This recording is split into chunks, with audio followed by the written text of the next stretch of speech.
ভাই, আপনি তো নতুন এজেন্ট নিলেন, আপনার পার্সোনাল সিম কয়টা? আমার তো পার্সোনাল সিম 3টে। আচ্ছা, একটা কাম করেন, ওই 3টা পার্সোনাল সিমের নাম্বার আমারে দেন। আচ্ছা ভাই, দিতেছি। আর একটা কাজ করেন, এই 7 দিন আপনি যে লেনদেন করছেন ওই খাতাটা দেন। কি কন ভাই, লেনদেনের খাতা দিমু? সবাই তো কয় লেনদেনের খাতা কাউরে দেখানো উচিত না। আরে ভাই, আপনার এজেন্ট এনে দিলাম আমি, কোম্পানিরা দেখান লাগবে না আপনি কেমন লেনদেন করেন। দেন খাতাটা দেন, লেনদেনটা দেখি। আচ্ছা ভাই, দিতেছি। এই যে নেন। লেনদেন তো ভালোই করছেন, একটা ছবি তুলে নিয়ে যাই, ম্যানেজারে দেখান লাগবো। নেন। আর ভাই, এই যে আমার নাম্বার নেন।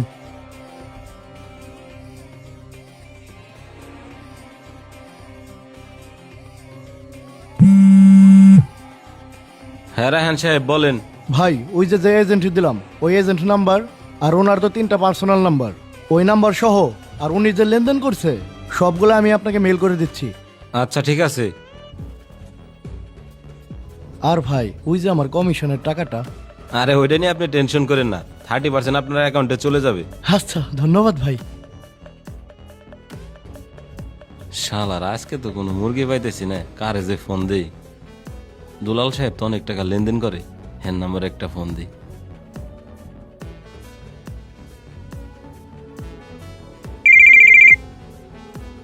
হ্যালো, আসসালামু আলাইকুম, আমি ই ক্যাশ থেকে নাহিদ বলছি। আমি কি দুলাল সাহেবের সাথে কথা বলতেছি? ওয়ালাইকুম আসসালাম। আমি তার ছেলে, আব্বা তো একটু বাইরে গেছে। আচ্ছা সমস্যা নাই, আপনারা তো ই ক্যাশে অনেক টাকা লেনদেন করছেন, তো আমাদের একটা লটারি করা হয়েছিল, ওইখানে আপনারা প্রথম স্থান অধিকার করেছেন, আপনারা একটা বাইক জিতছেন। বাইক জিতছি? কি বলেন, কোনটা? আপনারা তো FZS ভার্সন বাইকটা জিতছেন। আরে এই বাইক, এটা তো আমার ড্রিম বাইক। বাইক নিতে কোথায় আসতে হইব সেটা বলেন। আরে আপনার আসতে হবে না, আমরা এই বাইকটা আপনার বাসায় পৌঁছে দেব। আপনারা পাঠাই দিবেন? তাইলে তো ভালোই হয়, তাড়াতাড়ি পাঠাই দিন। বাইকটা তো আপনার নামে রেজিস্ট্রেশন করে তারপরেই পাঠাতে হবে, আর রেজিস্ট্রেশন করতে 20,000 টাকা লাগবে। আপনি 20,000 টাকা পাঠান, তারপরে পাঠাইতেছি। 20,000 টাকা পাঠাইতে হইব? আচ্ছা ভাই, আমি টাকা পাঠাই দিতেছি। আচ্ছা, মাছে টোপটা গিলছে। এখন আব্বারে কমনে বাইকটা আইনে, তারপর আব্বারে জানাবো। 2টা আলফাম দিবা, 4টা নান দিবা, 2 প্লেট বিরিয়ানি দিবা, আর শেষে ফালুদা দিবা। আচ্ছা দিতেছি। ভাই, কিছু মনে করেন না, একটা কথা কই। কি মনে করব বলেন? আমরা দুইজনে ই ক্যাশে এসআর চাকরি করি, আমাকে দুইজনের বেতনই 14,000 টাকা। আমার তো সংসার চালাইতেই কষ্ট হয়, আর আপনি একবারেই যা অর্ডার দিলেন তাই তো 2-3 হাজার টাকা খরচ হয়ে যাবে। আরে ভাই, 3-4 হাজার টাকা কোনো বিষয় হইলো? আমি নতুন বাইকটা কিনছি, আপনারে খাওয়াইতে আনছি, এই জায়গায় গিফটামি করলে হইব? আপনার আরো যদি কিছু মন চায় অর্ডার দেন তো।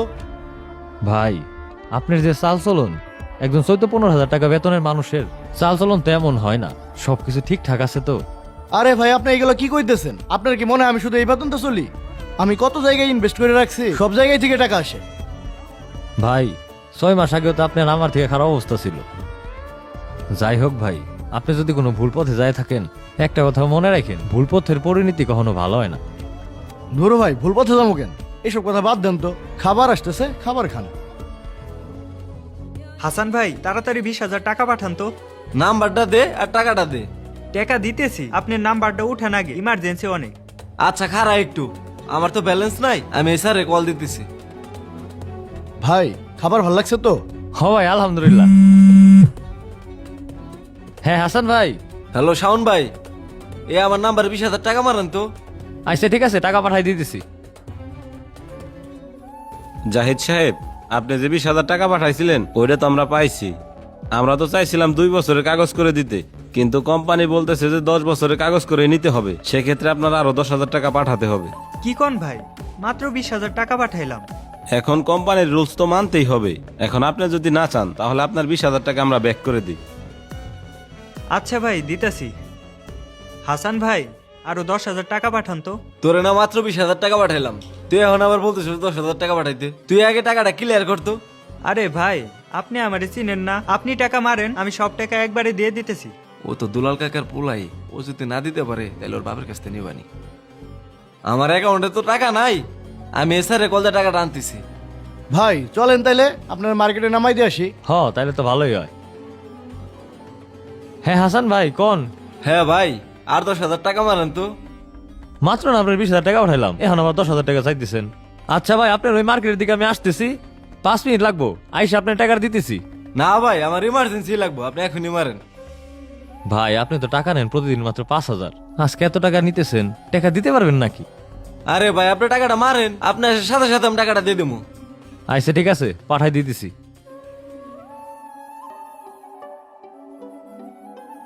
10,000 টাকা তো আইসে পড়ছে, 30,000 টাকা তোর কাছ থেকে খাইলামই, বেশি খালি ঝামেলা হয়ে যাইব, নাম্বারটা বন্ধ করে দে। এত কিছু বুঝি না, তুই টাকা দেওয়া পারবি না মানে? তোর তো আমি দোকানটা বাইরে বের দিম না, আর তোর বাপের আমি ফোন দেবো। ভাই আমি পোলাপান মানুষ, আমি এত টাকা কইতে দিমু? আমার সাথে যে বাটপারি করছে এটা তো আমি বুঝি নাই। ভাই আমার বাপেরে কোয়েন না। পোলাবান মানুষ, বারবার কইলাম তুই টাকাটা দে। এখন তো এসার আসার সময় হয়ে গেছে, হের কাছ থেকে আমি টাকাটা নিছি, এখন আমি তার টাকাটা দেবো কোনটা? ভাই আমি তো বাইকের লোভে পড়ে অনেক বড় একটা ভুল করে ফেলাইছি। ভাবছিলাম আব্বারে বাইকটা দেখায় টাকাটা নিয়ে নিমু, এখন তো আমি ধরা খেয়ে গেলাম। এত কাহিনী হইনা আমার লাভ নাই, এসার আসার আগে তুই আমার টাকাটা দে। হাসান ভাই আমার বিলটা দেন। শাওন ভাই চলে আইছেন, একটা তো ঝামেলা হয়ে গেছে। ও টাকা পাঠাইতে কইছিল, আমি তো টাকা পাঠাইছি, কিন্তু ও তো বাটপাড়া বলাই পড়ছে। এই তুমি কি বাটপারের বেলায় করছো? ভাই একজন আমারে ফোন দিয়ে কয় আমি লটারিতে হুন্ডা জিতছি, পরে আমারে কইছে 30,000 টাকা পাঠাইতে, এখন তো আমার ফোন ধরে না। হাসান ভাই আমি তো আপনার আগেই কইলাম যে কি হইতেছে, এটাকে আপনি কি করতেছেন আমার খুইলা কোন। আমি যদি জানতাম তাহলে তো এই ঘটনাটা ঘটতো না। আর আপনি ব্যালেন্সে ট্রান্সফার করলেন, আগে ক্যাশটা বুঝে নেবেন না? আপনার জন্য তো আমিও বিপদে পড়ে গেলাম। ভাই ও এলাকার ছোট ভাই বললো, তাই পাঠাই দিলাম। ও তো লটারির কথা আমারে কয় নাই। বুঝছি ভাই, এরকম বাটপারি তো অহরহ হইতেছে। আমার যদি বলতেন তাইলে হয়তো আমি আগেই সাবধান করতে পারতাম। যাই হোক ভাই, টাকাটা তো দেউন লাগবো। ঠিক আছে ভাই, আমি ব্যবস্থা করতেছি। ওই তুই বাইরে দা, তোর বাবার হাতে আমি কথা কবানি। আজকে আমার বাপে যে আমার কি করব। এই বাটপার চক্র অনেক বাইরে গেছে, এরা টার্গেটই করে ছোট লবান মহিলা মানুষ যারা একটু কম বুঝে, তাকে লোভ দেখায় টাকা পয়সা নিয়ে যায়। এই ঘটনা তো আমার দোকানে প্রথম ঘটলো, আমি বুঝতে সারতে পারি নাই। সামনের বার থেকে সতর্ক থাকবানি। ঠিক আছে ভাই, আর ভাই আমার টাকাটা দিয়ে দেন, আমার তো আর জমা দেওয়া লাগবে। ঠিক আছে ভাই, টাকাটা আমি দিয়ে দিতেছি। প্রতারণা কি এভাবেই চলতে থাকবে, নাকি তাদের দমন করা সম্ভব? জানতে হলে চোখ রাখুন দ্বিতীয় পর্বে, আজ রাত ঠিক 9:30টায়।